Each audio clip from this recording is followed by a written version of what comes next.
Alright, let's dive into something that's been buzzing in the NRL world lately, and trust me, it's a doozy. Imagine this, you're sitting down to watch a round of NRL games, and it hits you. Half the teams out there are basically just going through the motions. Like, they're already packing their bags for Mad Monday, while the other half is gearing up for the finals. Personally, I think this is where the NRL starts to show its cracks. And no, I'm not just talking about the usual who's in, who's out drama. This is bigger. What makes this really interesting is the sheer disparity in motivation and performance. Take round 22, for example. Teams like the Panthers, Roosters, Warriors, and Sharks. They're fine-tuning their game plans, looking sharp, ready to dominate. But then you've got the Cowboys, who got absolutely demolished by the Roosters, 82-12. And here's the kicker, the Cowboys were in 8th place going into that game. 8th place.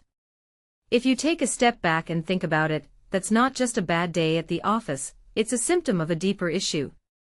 In my opinion, the NRL is facing a competitiveness crisis. With expansion on the horizon, the league can't afford to have such a wide gap between the top and bottom teams.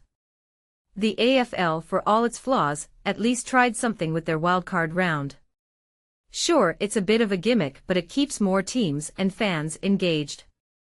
Now, I'm not saying the NRL should copy that, but what this really suggests is that the league needs to get creative. A functional salary cap. Maybe. But let's be real, the NRL hasn't exactly prioritized that. One thing that immediately stands out is how this affects fan engagement. If you're a fan of a team that's out of the running by June, why would you keep tuning in? The NRL needs to find a way to keep viewers invested, even if their team isn't in contention. And here's where it gets tricky, the league's leadership. Peter V'landys isn't exactly known for taking cues from the AFL, so introducing something like a wildcard round might be a tough sell. But if you ask me, the NRL can't afford to be stubborn right now. Now, let's talk about Craig Bellamy. The guy's a legend, right? But even he couldn't keep the Storm in the finals this year. His reaction after their loss to the Bulldogs. Pure gold.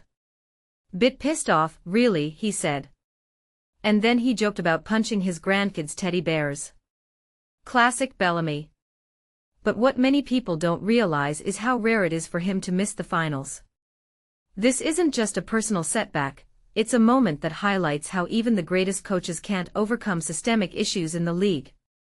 Another detail I find fascinating is the touch judges.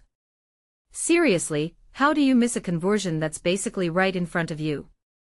Reece Walsh's kick was clearly over the crossbar, but the touchies ruled it under. It's almost comical, but it also raises a deeper question. If the basics are this inconsistent, what does that say about the league's overall standards? I mean, come on, one job. And yet, here we are. Then there's the whole media cop thing. On the surface it sounds like a good idea, limit conflicts of interest, clean up the coverage. But dig a little deeper, and it feels like a Trojan horse. The NRL has a history of clamping down on negative coverage, and this seems like just another way to control the narrative. From my perspective, this isn't about protecting the game, it's about managing its image.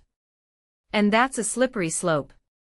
Finally, let's talk about Matt King taking over as NSW Origin coach. Personally, I think it's a risky move. The guy's got no head coaching experience, and Origin is no place to cut your teeth. But here's the real kicker, rumors are swirling that he's just a placeholder for Ivan Cleary. If that's true, it's a recipe for chaos. What this really suggests is that the NRL is still struggling to find its footing when it comes to leadership and long-term planning. So where does this leave us? The NRL is at a crossroads. It's got expansion on the horizon, but it's also dealing with a competitiveness crisis, fan disengagement, and questionable leadership decisions. If you ask me, the league needs to take a hard look in the mirror and decide what kind of future it wants. Because right now, it feels like the NRL is just winging it. And that's not a great look for one of the biggest leagues in the sport. What do you think? Is the NRL on the right track, or is it headed for trouble? Let me know in the comments below.